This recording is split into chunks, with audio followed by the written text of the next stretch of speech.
ओम नमः शिवाय। प्रेम से बोलिए जितिया माता की जय जय। जय जीत वाहन भगवान। नमस्कार दोस्तों, एक बार फिर से स्वागत है आपका हमारे YouTube चैनल अद्भुत गाथा पर। दोस्तों, 3 दिनों तक मनाए जाने वाले इस ग्रीन व्रत की आज समाप्ति है। आज ज्योतिया व्रत पारण का बाद समाप्त हो जाएगा। आज कृष्ण पक्ष अश्विन माह की नवमी तिथि है और आज महापवित्र ज्येष्ठ व्रत के पारण का दिन है। प्रिय भक्त गणों, कल की व्रती माताएं बहनें आज की यह पारक कथा को अवश्य ही श्रवण करें ताकि आपका व्रत खर ज्योतिया के साथ पूर्ण हो। इस पवित्र कथा को सुनने मात्र से संतान दीर्घायु वाला होता है तथा वंश को बढ़ाता है। तो आज मैं सुना रही हूँ ज्योतिया पारण की बड़ी ही दुर्लभ पवित्र पावन व्रत कथा। तो आप सभी भक्तगण इस कथा को बड़ी श्रद्धा और प्रसन्नचित मन से पूरा सुनिएगा, आधा अधूरा मत छोड़िएगा, क्योंकि आधा सुनने से जितिया माता का अपमान होता है। ज्योति वाहन बाबा के चरणों में नमन करते हुए आइए सुनते हैं कथा। बहुत पहले एक राजा था, उसकी 2 रानियां थी। दोनों रानी के कोई संतान न थी। राजा और रानी सभी मंदिरों में जाकर पूजा पाठ किया करते थे और महल में भी पूजा पाठ करते, भगवान से विनती करते करते फिर भी दोनों रानियां मां नहीं बन पाई। एक बार एक सन्यासी उस राज्य में आए थे। राजा के दरबार में भी खबर पहुंची कि वे सन्यासी बहुत ही महात्मा हैं। उन्हें बुलाकर इस समस्या को हल करने की कोशिश की जाए। राजा ने कहा कि सन्यासी को आदर सहित महल में बुला लिया जाए। वे महात्मा जब महल में पहुंचे, राजा ने दोनों रानियों से कहा, महात्मा का सत्कार बड़े आदर के साथ होना चाहिए। बड़ी रानी उसी वक्त तैयार हो गई और महात्मा को बड़े ही आदर के साथ खिलाने लगी तथा छोटी रानी महात्मा के फटे कपड़ों की ओर देखती और उनकी सेवा करने से आनाकानी करती। छोटी रानी को अपने रूप और रंग का बड़ा घमंड था। कुछ दिनों बाद महात्मा जाने की तैयारी करने लगे, किंतु महात्मा तो ज्ञानी थे। वे सबके मान का भाव समझते थे। जाने से पहले बड़ी रानी को उन्होंने आशीर्वाद दिया। बड़ी रानी तो बहुत खुश हो गई। अब राजा की बारी आई तो राजा ने उन्हें प्रणाम करते हुए कहा, ही महात्मन, आप तो आशीर्वाद बड़ी रानी को ही दे रहे हैं। आप कुछ ऐसा दीजिए जिससे मुझे समझ में आए कि आपने उन्हें क्या दिया। तब महात्मा ने कहा, हे राजन, आप बड़े ही भोले हैं। मेरा आशीर्वाद दोनों रानियों के साथ है, किंतु जिसने मेरा तन मन से सेवा किया है मैं उसे विशेष आशीर्वाद देता हूँ। तथा हे राजा, अगर आप चाहते हैं कि आपकी छोटी रानी भी गर्भवती हो, इसके लिए छोटी रानी तथा बड़ी रानी को जीवित वाहन भगवान की पूजा करना होगा। जितिया की पूजा करनी होगी, उसका व्रत रखना होगा। हे राजन, कुछ ही दिनों में जितिया का व्रत आने वाला है। ये बड़ा ही कठिन व्रत है। इतनी बातों का ध्यान रखिएगा कि जितिया व्रत करने के बाद उसका पारण बड़ी ही विधि विधान से करना। इस जितिया पाठ के दिन आप रानी से कहिएगा कि वे अपना जितिया व्रत देर तक रखे, तो आपकी दोनों रानियों का व्रत खर ज्योतिया हो जाएगा और आपका पुत्र दीर्घायु होगा। महात्मा ने कहा, हे राजन, मैं आपको 2 फल देता है, इसे आप रानी को दे दीजिए, जिससे रानी खाकर गर्भवती हो जाएंगी। इतना कहकर ऋषि मुनि अलख निरंजन कहते हुए वहां से प्रस्थान करते हैं। अब कुछ ही दिनों बाद ज्योतिया का व्रत आता है और जितिया का व्रत छोटी रानी भूल जाती है। उन्होंने इस व्रत को नहीं किया तथा बड़ी रानी को ये सब कुछ याद था। उन्होंने जितिया का व्रत किया और विधि विधान से सुबह उसका पारण भी किया। पारण करके उन्होंने जितिया व्रत को खर भी किया और महात्मा के दिए गए दोनों फल को जब रानी खाने के लिए ढूंढने लगी तो उन्होंने देखा कि छोटी रानी ने उस सारे फल को खा लिया है। ये देखकर बड़ी रानी बहुत दुखी हुई। अब बेचारे क्या करती, उस झूठे खाए हुए फल को खोजने लगी। खोजते खोजते उन्हें वह फल कचरे में प्राप्त हुआ। उन्होंने उसी फल में जो भी कुछ लगा था उसे खा लिया। फिर उन्होंने सोचा कि इस फल के बीज को इस तरह फेंकना अनादर होगा, इससे मैं पृथ्वी में मिट्टी में गाड़ देती हूँ। यह एक वृक्ष बन जाएगा और आगे चलकर मेरे पुत्रों को खाने के काम आएगा। ये सोचकर रानी ने उस फल के बीज को बगीचे की मिट्टी में दबा दिया। सचमुच में कुछ ही दिनों बाद वह रानी गर्भवती हो गई। जब ये खबर राजा के पास पहुंची तो राजा बहुत खुश हुए।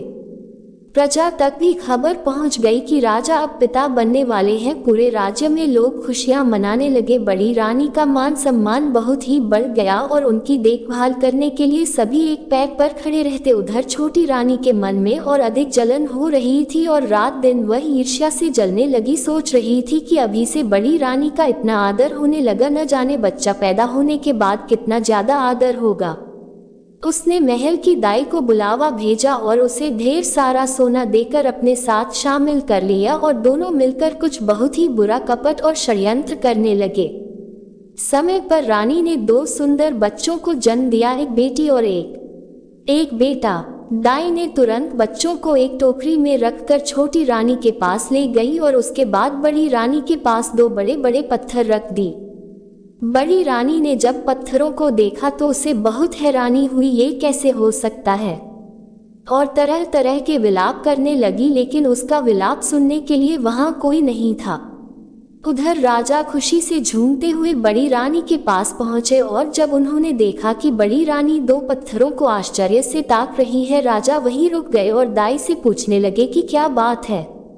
दाई ने कहा कि बच्चे नहीं हैं महाराज, पत्थर निकले हैं। राजा को बहुत गुस्सा आया। बड़ी रानी को उसी समय महल से निकाल दिया और उसे अपने खेतों में कौवा हाँकने के लिए कौवा हाँकने का काम दे दिया।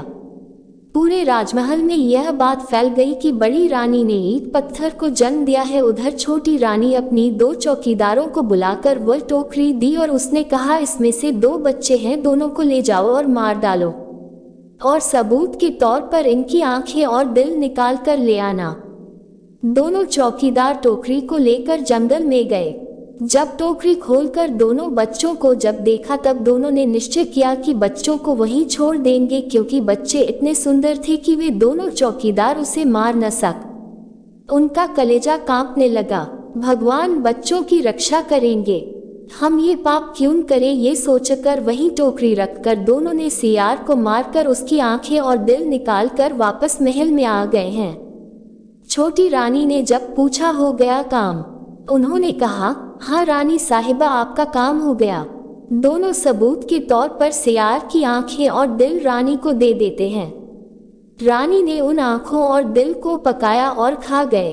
उधर बड़ी रानी दिन भर कौवे उड़ाती और रात भर पूजा पाठ करती। उधर दोनों बच्चों को एक कुम्हार जो कि जंगल में लकड़ी बीनने गया था, उन्हें अपने साथ उठा लाया। उनका पालन पोषण करने लगा। दोनों बच्चे जब 5 वर्ष के हो गए तब छोटी रानी कहीं जा रही थी। रास्ते में उसने देखा एक 5 साल का बच्चा मिट्टी के घोड़े को पानी पिला रहा है और उसके बराबर की एक बच्ची अपनी गुड़िया को तैरना सिखा रही है। बच्चे बार बार कहते हैं, चल मेरे घोड़े पानी पी टू बुक, और बच्ची कहती, चल मेरी गुड़िया तैरना सीख फुदक फुदक। ये सुनकर छोटी रानी हंसने लगी और कहा, कहीं मिट्टी का घोड़ा पानी पीता है या मिट्टी की गुड़िया तैरती है। तभी दोनों बच्चों ने एक साथ कहा, क्यों नहीं, ये राज्य बड़ा अनोखा है। जब एक रानी ईंट और पत्थर को जन्म दे सकती है तो यह पानी क्यों नहीं पी सकता। ये सुनकर रानी को धक्का लगा। उसे पता चल गया कि ये दोनों बच्चे वही है, किसी तरह इन्हें खत्म करना होगा। वह छोटी रानी इतनी दुष्ट निकली कि छोटी रानी ने बीमारी का नाटक शुरू कर दिया। बीमारी पर कोई फायदा नहीं होता दिखा। राजा ने हारकर रानी से उसका मन में पूछा तो रानी ने बताया, मुझे उन दोनों कुम्हारों के बच्चे का कलेजा ही ठीक कर सकता है। मुझे उनका कलेजा लाकर दे दो तो मैं स्वस्थ हो जाऊंगी। राजा मरता क्या न करता। सैनिकों को आदेश दिया कि उन बच्चों का कलेजा ले आओ। सैनिक उन बच्चों का कलेजा लेने निकल पड़े। सैनिक को आता देख बच्चे जंगल की ओर भागे और एक बेर और एक चंपा के पेड़ में बदल गए। सैनिकों को जब बच्चे कहीं नहीं मिली तो उन्होंने कुत्ते को मारकर उसका कलेजा ले आए और राजा को सौंप दिया। रानी खुश होकर अब ठीक हो गई, क्योंकि रानी तो कभी बीमार थी नहीं, तो ठीक तो हो ही जाएगी। रानी हमेशा पूजा करने के लिए फूल लाने सिपाही को भेजती। एक दिन आसपास कोई फूल नहीं मिले। सिपाही जंगल से फूल लाने गए। जंगल में सिपाही ने देखा कि बड़े सुंदर चंपा फूल लगे हुए थे। चंपा और बांस का इजहार आसपास झूले हुए थे। सिपाही फूल तोड़ने के लिए जैसे ही नजदीक गया, बांस के पेड़ ने कहा, बहनी चंपा, राजा के सिपाही फूल तोड़ने आ रहे हैं, लग जा वहीं आकाश। जैसे ही बांस ने कहा वैसे ही चंपा का झाड़ ऊपर की ओर बढ़ने लगा। बढ़ते बढ़ते वह इतना बढ़ गया कि सैनिक फूल तक नहीं पहुंच पाए। सैनिक आश्चर्यचकित होकर ताकते रह गए। सैनिक दौड़ते हुए सेनापति के पास पहुंचे और उन्हें सारी बात बताई। सेनापति ने विश्वास ही नहीं किया। ये सब क्या कह रहे हो? सैनिक ने कहा, आप एक बार हमारे साथ जंगल चल के तो देखिए। सेनापति सभी सैनिकों को लेकर अपने साथ चल पड़े। जैसे ही सेनापति चंपा और बांस के पास पहुंचे, बांस ने फिर कहा, बहनी चंपा, राजा के सैनिक फूल तोड़ने आ रहे हैं, लग जा बहनी आकाश। चंपा का आकार बढ़ते बढ़ते और ऊंचे तक पहुंच गया। सेनापति बहुत ही डर गया। दौड़ते दौड़ते वही मंत्री के पास गया। अब मंत्री भी चल पड़े चंपा को देखने के लिए। चंपा को ऊपर से दूर तक दिखाई दे रहा था। उसने दूर से ही देख लिया कि मंत्री जी आ रहे हैं। उसने कहा, भैया बांस, राजा के मंत्री फूल तोड़ने आ रहे हैं। बांस ने फिर कहा, लग जा वहीं आकाश। मंत्री जैसे ही पेड़ तक पहुंचे, पेड़ और ऊपर उठ गया। मंत्री जी सीधे पहुंचे राजा के दरबार में। राजा ने कहा, इतना घबरा क्यों गए हो?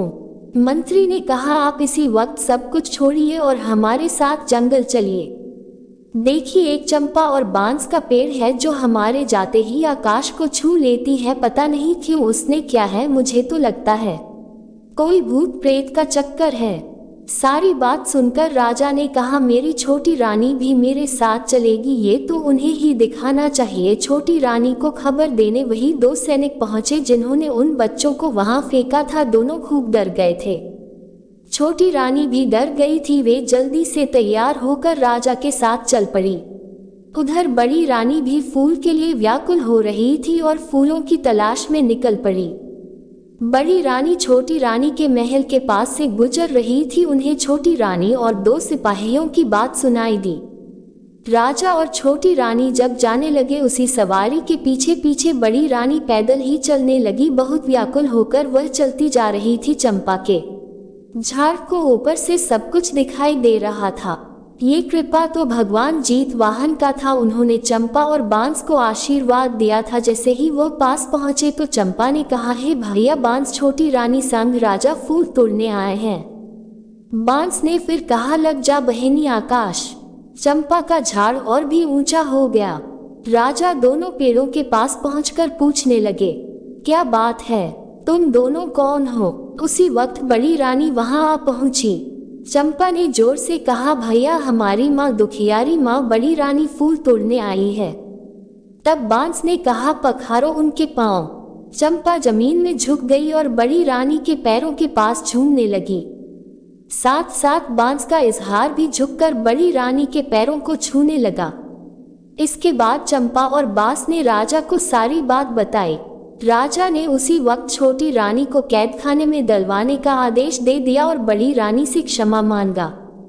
बड़ी रानी बड़े दुख से चंपा और बांस को देख रही थी कि वे दोनों मनुष्य कैसे बनेंगे। बड़ी रानी दोनों के करीब पहुंचकर दोनों से लिपटकर रोने लगी।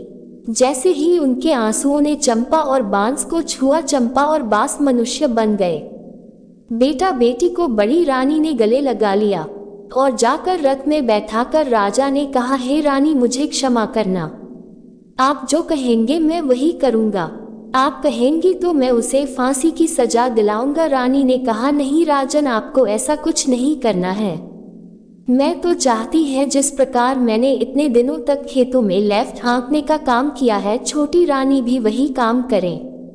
रानी की इच्छा के अनुसार राजा ने रानी को कौवा हाँकनी बना दिया और उसे खेतों में कौवे हाँकने का काम सौंप दिया।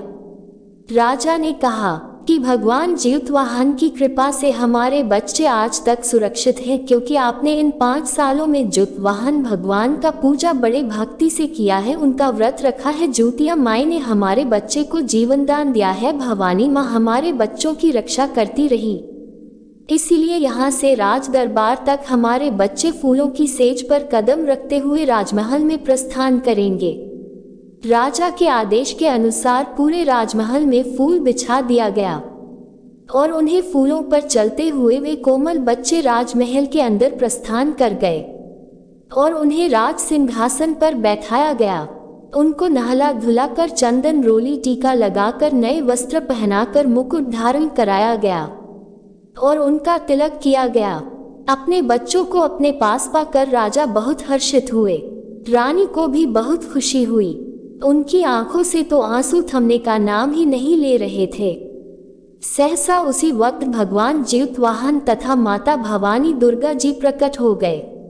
उन्होंने कहा, हे राजन, तेरी पत्नी बहुत ही पतिव्रता है तथा ममतामयी है।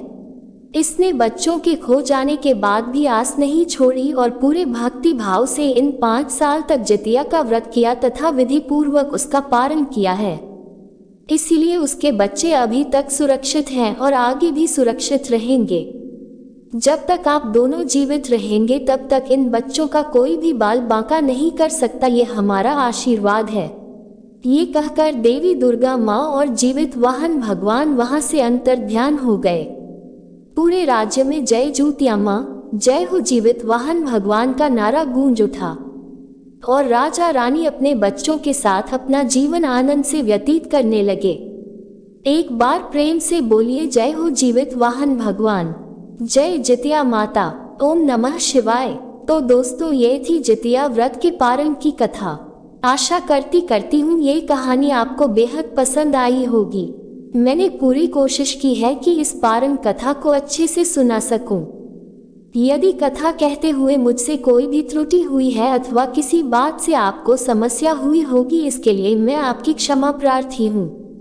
आप हमें इसके लिए क्षमा करिएगा और भगवान जितवाहन की जय करते हुए कमेंट में जय भगवान जितवाहन, जय माता दुर्गा, जय जितिया माता अवश्य लिखिएगा। अगर आपको ये कथा पसंद आई है तो आप हमारे वीडियो को एक लाइक कर दीजिए, सब्सक्राइब करिए। जितिया माता और जितवाहन भगवान हर माता की गोद भरे और उसे सलामत रखे। आप सभी के संतानों की आयु लंबी हो और आपका परिवार खुशियों से हरा भरा रहे। सदैव आपके घर में बच्चों की किलकारी गूंजती रहे, इसी मनोकामना के साथ आज के लिए इतना ही। मिलते हैं अगली वीडियो में, तब तक के लिए नमस्कार।